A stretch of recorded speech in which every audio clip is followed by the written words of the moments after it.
Amables televidentes, muy buenos días, bienvenidos todos a País 2024, el programa de las elecciones, el programa de los partidos políticos. Recibo con mucho agrado desde el Partido de la Liberación Dominicana al doctor Rafael Sánchez Cárdenas, miembro de su comité central. Doctor, buenos días y gracias por venir por primera vez a País 2024. Bueno, muchas gracias, Gregory. Para mí es un placer, como siempre, estar conversando contigo en los temas que sean de interés público. Vamos a empezar a hablar temas de interés público en el área de la política y por supuesto, doctor, no podrá usted marcharse del programa sin que toquemos la parte de la salud, área donde el pueblo dominicano siempre habrá de tenerle un lugar muy especial por razones que todos conocemos. Doctor, usted ha manifestado en diferentes ocasiones la intención de buscar colocarse como candidato a la senaduría del Distrito Nacional dentro de su organización política. Me gustaría escuchar la actualización de este punto en su vida política. Bueno, yo presenté al Partido de la Liberación Dominicana y a la sociedad esa intención de ser tomado en cuenta para la senaduría del Distrito Nacional, pensando en que estábamos en condiciones de rendir un gran trabajo para el partido en este campo. Una vez que eso ha pasado, pues la gente, donde quiera que está, lo que está pidiéndome es qué vas a hacer, qué más. En ese intermedio, pues otros compañeros han salido, llevan una campaña activa. Nosotros tenemos algo, como decía en algún momento alguien, confianza en términos de la valoración pública, popular y de todos los sectores en la labor que hicimos. Y las posibilidades en ese sentido están incluso medidas por encuesta. Hay ahora mismo un esfuerzo de posicionamiento de muchos compañeros muy activos. Nosotros seguimos un librito diferente, incluso dejando en cierta libertad al partido para buscar las opciones que estime más convenientes en varios campos, como la unidad del partido, como pueden ser la mayor eficiencia, en fin.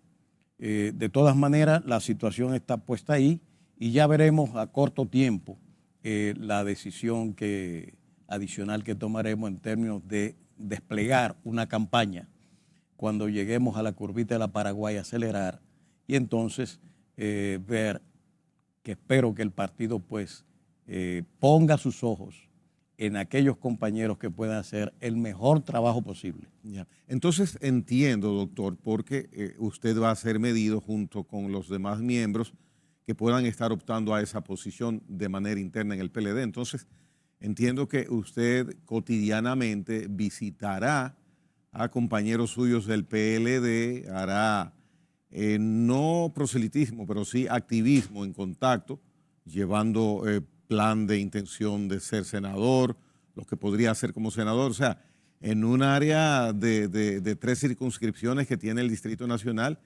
y usted caminando cada una de esas circunscripciones. ¿Es así? Así es. O sea, nosotros hemos hecho y mantenemos contacto con los compañeros del partido y con la población. Yo siempre he dicho que aquí don Juan siempre hablaba de tener siempre el oído en las necesidades de la gente, en la valoración de la gente. Y pienso que el partido tiene que tener eso permanentemente en cuenta.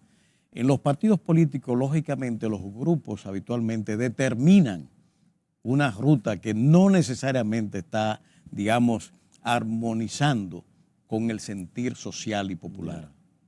Eso habitualmente se da. Dejamos incluso en esas condiciones al partido que tome la decisión que estime más conveniente. Yo veo ahora en esta circunstancia, en esta coyuntura, el interés de el gobierno y sobre todo de algunos partidos de oposición de posicionar e empujar, incluso con algunos medios que son propulsores de candidaturas que buscan favorecer a determinados candidatos que no necesariamente tienen el aval social suficiente para hacer para el partido el gran trabajo que se necesita en el Distrito Nacional.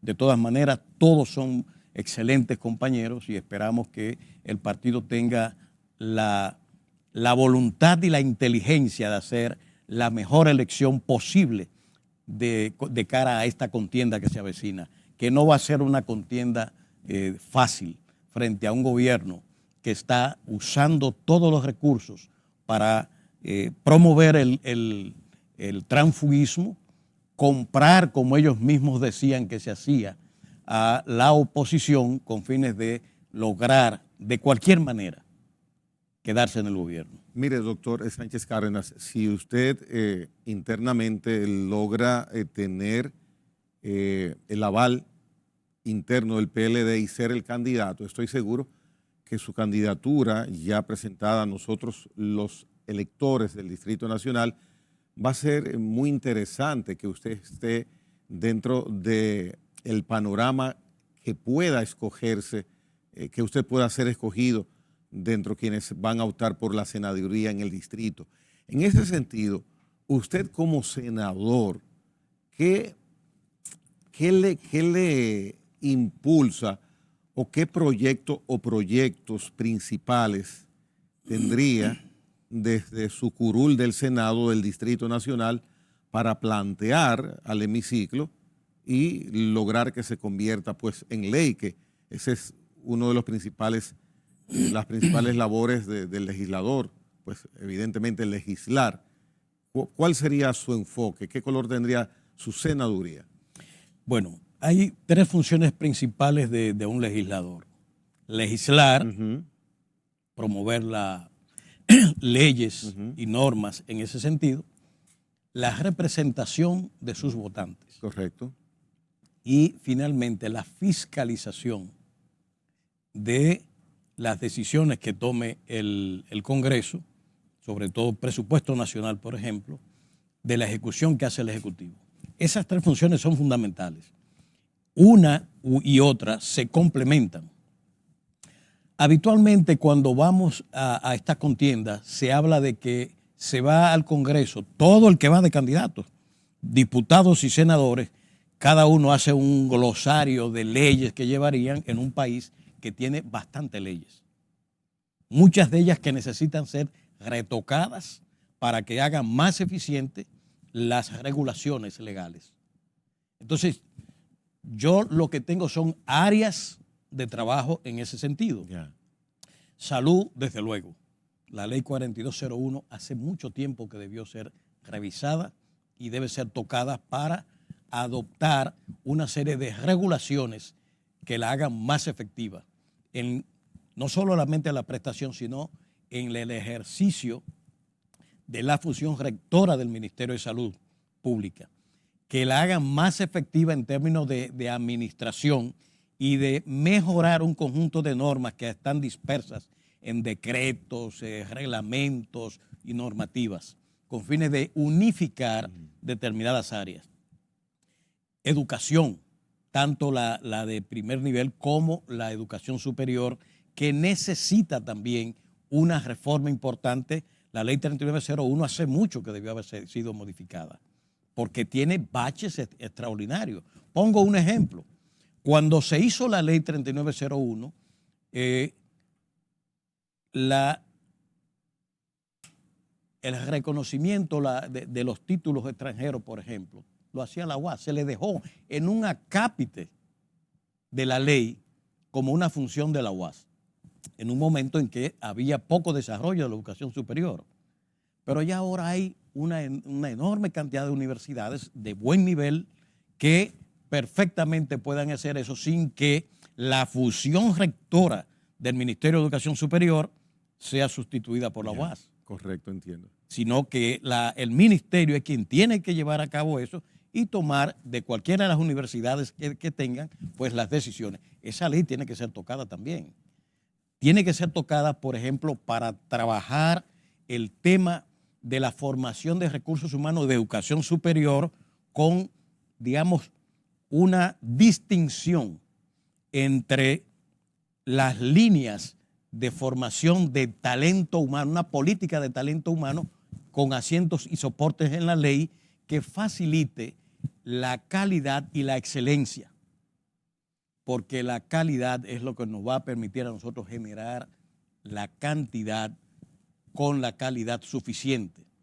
Tiene que venir a reforzar todos los mecanismos de investigación, no solamente formación de Todos recursos. esos aspectos necesitan atención, reforzamiento, doctor. Totalmente. Pero Totalmente. tenemos las autoridades, tenemos los estamentos formales establecidos como ministerio. Y Sí, entonces, ¿qué pasa? Son elementos estructurales, como usted dice. Bueno, ahora se quiere formar un Ministerio de Justicia, pero nosotros tenemos un andamiaje jurídico suficiente para atender los problemas, que necesita más fondos, que necesita más eficiencia, más supervisión, que necesita informatización, como necesita educación, como necesita salud pública también, porque hay que agregar la alta tecnología y el Big Data a todas estas áreas que permitan una mayor eficiencia a esos ministerios. Pero nos estamos quedando en un componente de legislar y nos estamos olvidando del segundo, que es la representación. Una representación efectiva de un legislador tiene que recoger las necesidades de los votantes, de los municipios, y llevarla a la agenda pública.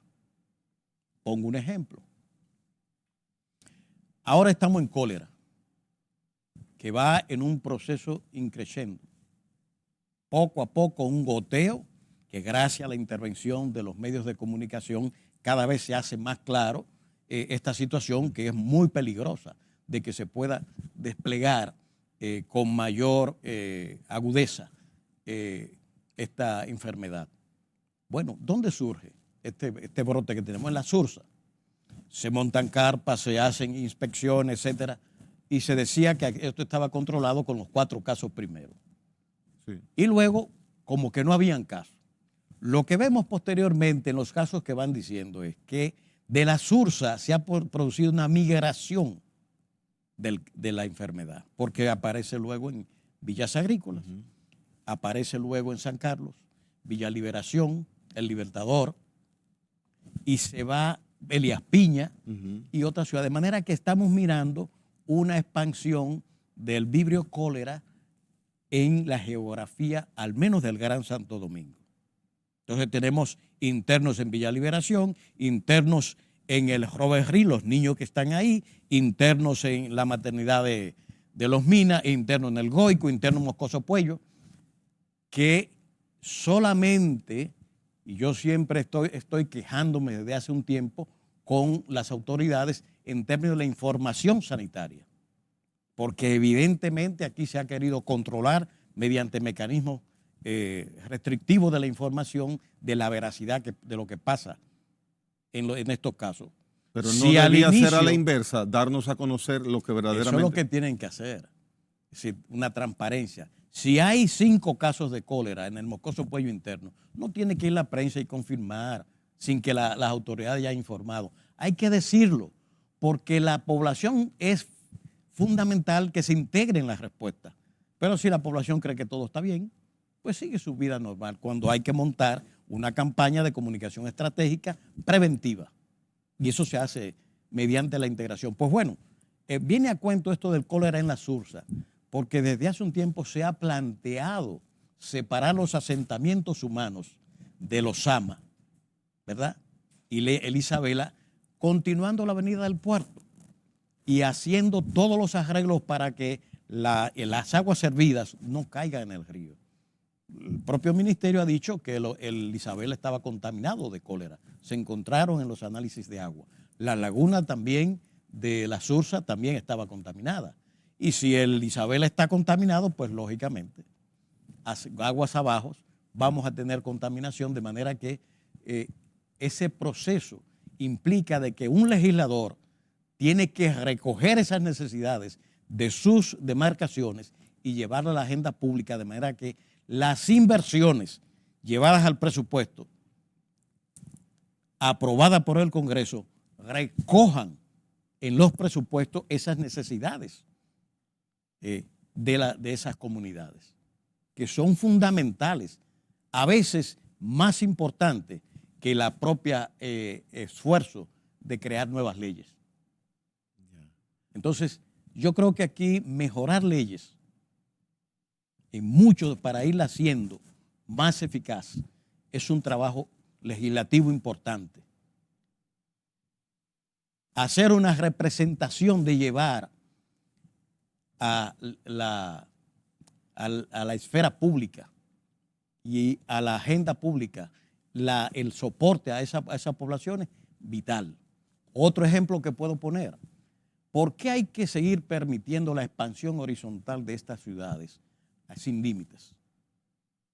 Mientras, por otro lado, cuando hay esa escasez de terreno urbano, resulta que Villajuana, Villaconsuelo, La Fe, son terreno urbano que perfectamente en reformas urbanas puede facilitar el crecimiento hacia arriba y no el crecimiento horizontal sin control. Ahora que hay una ley de división territorial. Exactamente, de control territorial, pues yo espero que los ayuntamientos, el Ejecutivo, pues sea más diligente en controlar esa expansión que va a requerir cada vez más servicios de electricidad, servicio de agua, servicio de recogida de basura, servicio de pavimentación y arreglo de calles, aceras y contenes. Es decir, de manera horizontal vamos a llevar un crecimiento como está, lo que aparenta, desordenado. Doctor, es que ese esquema, lamentablemente, que se está poniendo en práctica hace muchos años,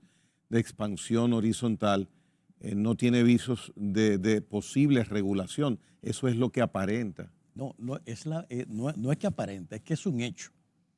Usted, por ejemplo, zonas que estaban totalmente deshabitadas en las Américas, ya están totalmente urbanizadas y ocupadas. Si se va hacia San Cristóbal, prácticamente estamos pegados, con nuevos barrios que están ahí.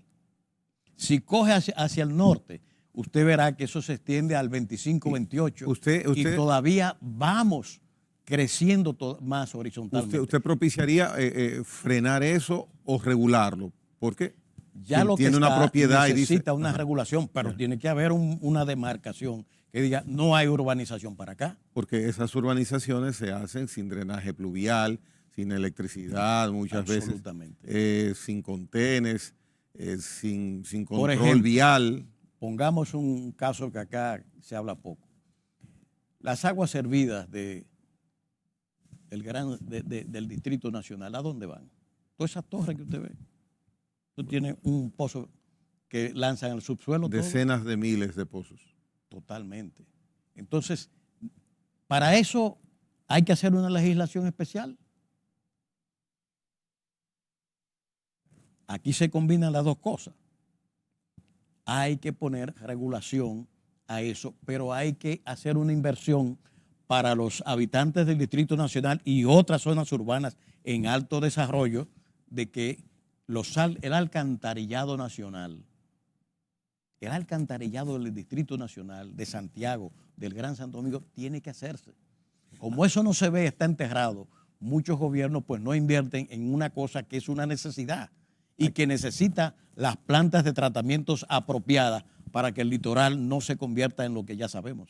Hay un dato breve que le voy a entregar a usted y al televidente.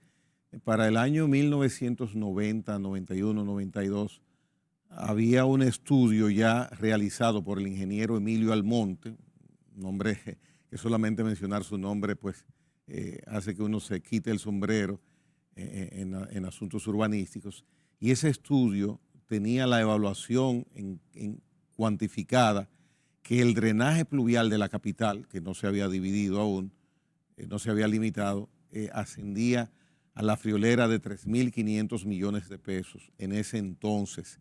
Hoy esa suma luce pírrica, sí. Sin embargo, imagínese usted, se hizo ese estudio.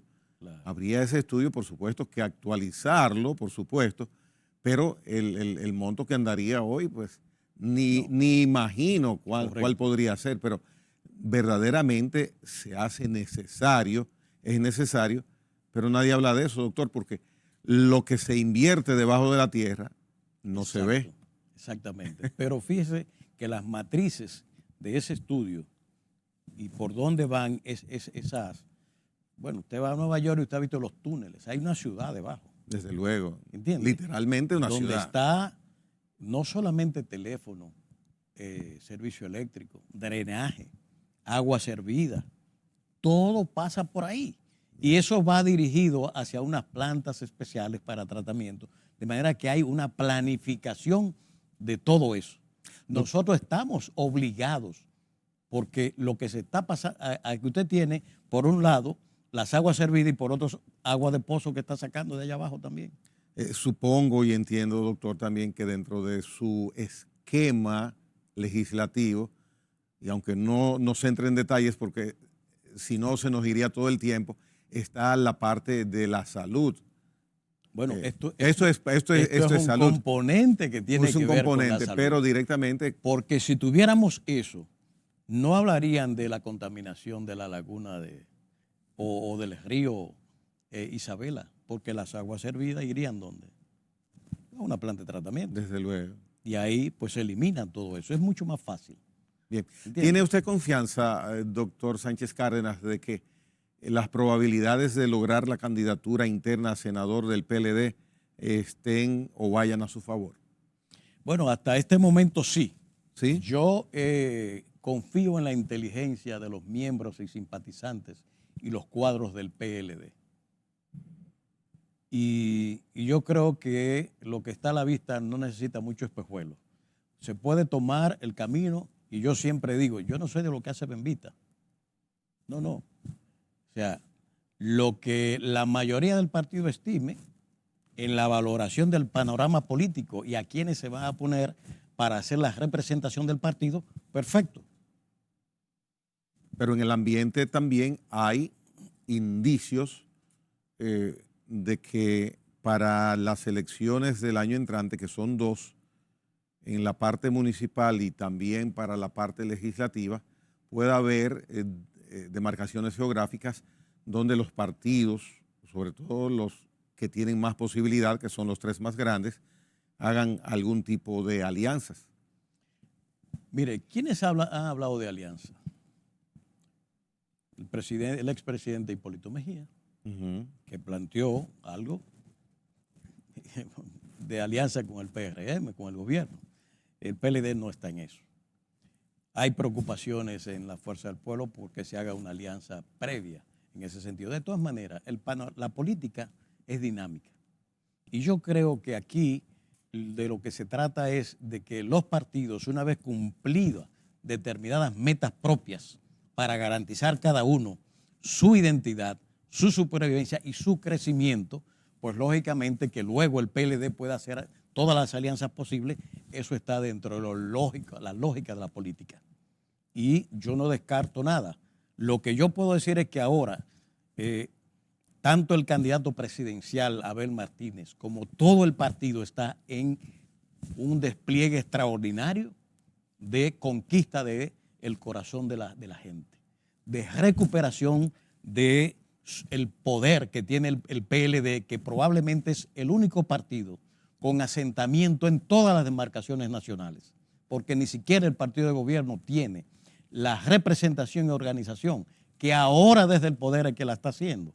Y por eso ustedes ven que en las elecciones pasadas pues necesitaban esas cosas. O la otra, ir como están yendo a la cacería de los opositores para obtener, bueno, ya vimos el caso lamentable de Palo Verde, del síndico de Palo Verde, el alcalde, de su propia voz. Es decir, es un mal servicio a la democracia, sin lugar a dudas.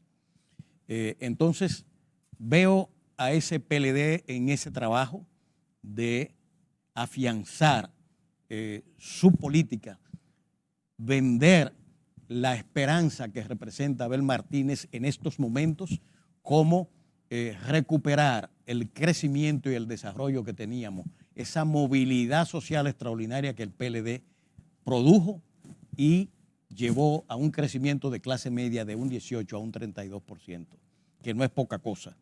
Lo que estamos viendo, siempre lo digo, en la calle, todos estos tapones, es hijo de ese crecimiento de clase media, de esa multiplicación, ese florecimiento empresarial que tuvo este país con el Partido de la Liberación Dominicana, que recibió un presupuesto nacional de 22.000 millones de pesos, que tapizó de carreteras este país, que usted puede desplazarse a cualquier parte, provincia de este país, en buenas carreteras, que lo que necesitan es mantenimiento. Y en algunos casos, fruto de esa ampliación de clase media, que crezca algunas expansiones de carretera que son necesarias. Pero eso es hijo de eso. El despliegue que tuvo aquí el campo de la salud a pesar de las adversidades pandémicas. La mejora de más de 50 hospitales generales en todo el país, donde se presta la mayoría de la atención que se da en este país. El trabajo de los hospitales, literalmente hablando, que se hizo en la gestión pasada, en donde usted fue ministro de Salud y tuvo que ver directamente con la estructuración y seguimiento a esos trabajos de creación de nuevos hospitales y remodelación y actualización física de otros, ¿se le ha dado continuidad en estos 2 años y tanto de gobierno, en sentido general? Bueno, lo que estamos viendo, hay dos elementos. Uno, el tema del mantenimiento de hospitales. Yo creo que por ahí hay algo de deterioro que estamos viendo en esos hospitales. Y la otra, que tiene que ver con los insumos hospitalarios, que hay que mejorar, lo vengo diciendo de hace mucho, el suplir los medicamentos e insumos que los hospitales necesitan. Algunos de ellos, de esos grandes hospitales que necesitan intervención. Pongo un ejemplo, el Gautier, que es y fue siempre un hospital modelo en este país, donde concentraba la inteligencia médica de las más importantes del país. Entonces, hay que intervenir esto. El primer nivel que necesita un trabajo de intervención importante. Y el tema de la atención primaria, la estrategia junto a ese financiamiento mayor que necesita el país de atención primaria, definitivamente. Bueno, eso es una tarea pendiente. El presidente en el plan de gobierno planteaban un aumento de la inversión en salud hasta alcanzar el 4% que iguale la media latinoamericana. ¿Qué por ciento del PIB, PIB tenemos? Del PIB. 2.2, 2.3. Ustedes lo dejaron en ese mismo nivel, entiendo. Más, en el mismo nivel. O sea, no ha habido incremento significativo. Muy poco, muy poco. Y el presidente... Vamos a dar los datos próximamente. El presidente propuso en su campaña... alcanzar el plan de gobierno. El programa de gobierno dice que aumentar hasta un 4% la inversión en salud para alcanzar la media latinoamericana. Eso dice el programa de gobierno. O sea que nosotros no estamos en pero la ese media mismo programa también, no, estamos por debajo. Estamos por debajo, claro, entonces. Claro que sí. Entonces, igualmente, desarrollar un modelo de atención primaria y comunitaria. Eso no se ha hecho. 4 ciudades sanitarias están en el programa de gobierno del PRM. 4 ciudades sanitarias. Tenemos la ciudad sanitaria de aquí. Esa la dejamos nosotros prácticamente lista. Y el presidente fue y la inauguró. El presidente fue y la inauguró. Usted recuerda aquel donde la senadora del distrito trató de afear el acto de aquella obra portentosa que estaba allí, tratando de seguir ese efecto propagandístico de estigmatizarlo todo. ¿Entiendes? Cuando ahí lo que hay ahí es un nivel para competencia internacional. Un gran hospital que no sé por qué no ha desplegado en todas sus potencialidades las capacidades allí instaladas. Cuando hay demanda. Hay demanda. Y mi temor, lo era cuando estábamos en el gobierno y sigue siendo ahora, es el hecho de que al no invertir en el primer nivel y desarrollar el modelo de atención primaria, se rellenen bajo presión la demanda en esos hospitales que son del tercer, cuarto nivel y entonces desnaturalice su papel. La esencia y el objetivo con el que fueron creados. Exactamente, así es. Pero la ciudad sanitaria de aquí del distrito para que siga con lo de las 4 que usted indica, no está completada en funcionamiento todavía a su capacidad. No. Porque yo recuerdo, ahí habla de laboratorios, bancos de sangre, hay un hospital traumatología. De maternidad, hay un materno infantil que está ahí, una maternidad, hospital infantil. Está Secanó porque es parte también del hospital, pero el hospital en sí ese todavía está pendiente de desarrollo, sin lugar a dudas. Y tiene un gerente fantástico, el profesor José Joaquín Puello.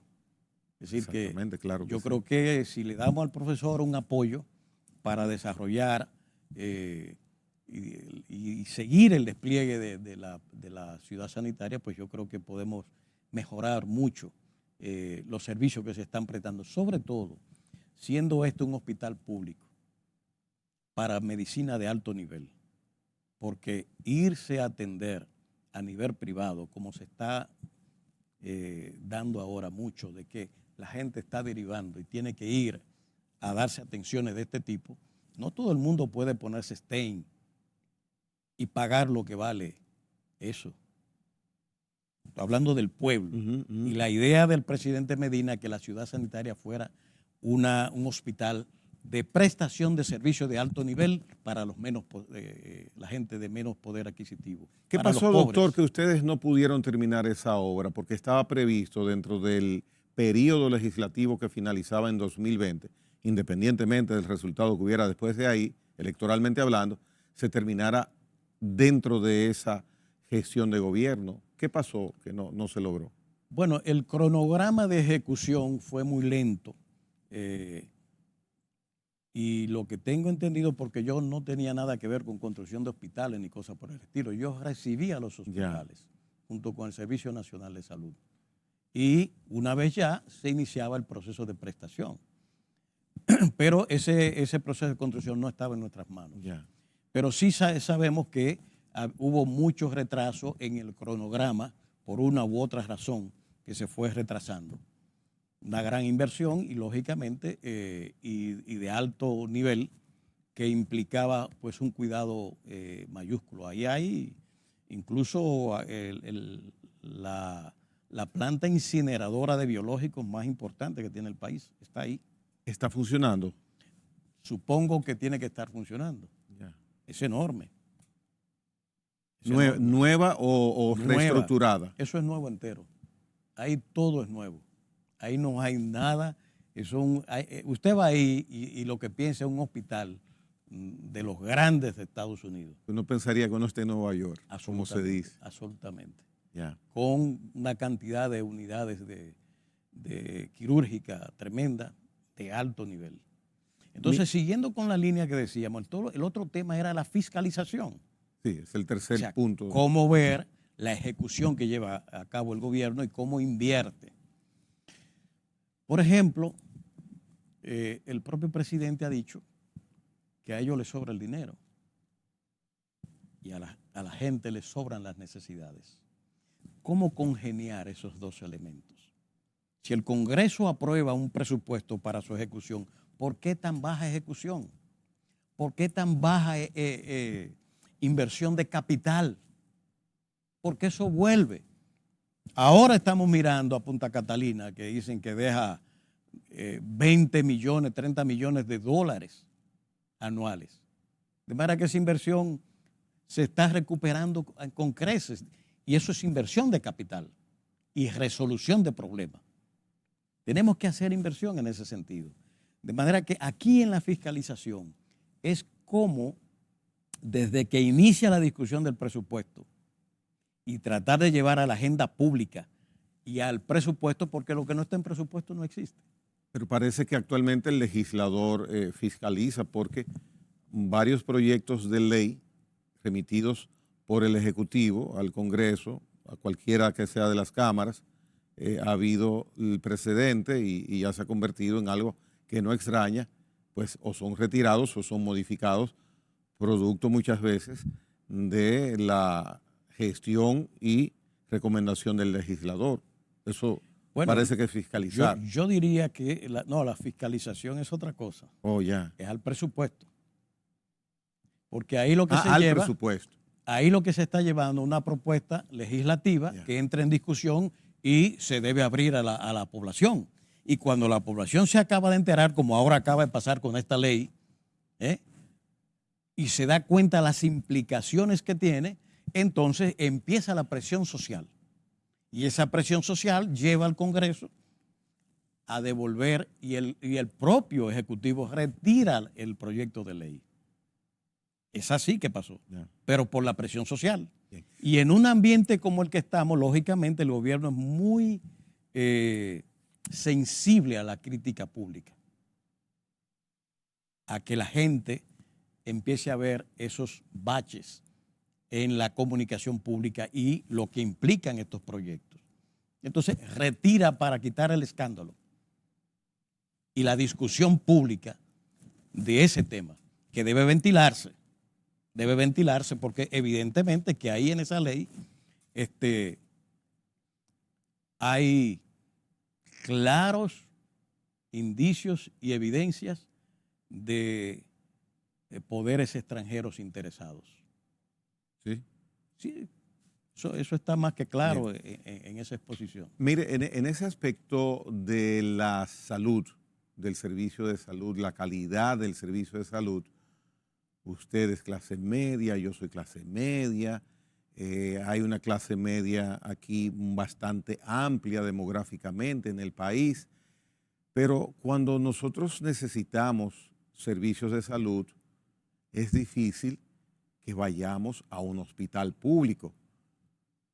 Porque si el mismo médico muchas veces que a usted y a mí nos va a atender en su consulta es el médico que en la tarde está en el hospital público, ¿por qué tenemos esa aprehensión y no podemos utilizar habitualmente también los hospitales e instalaciones de salud públicas?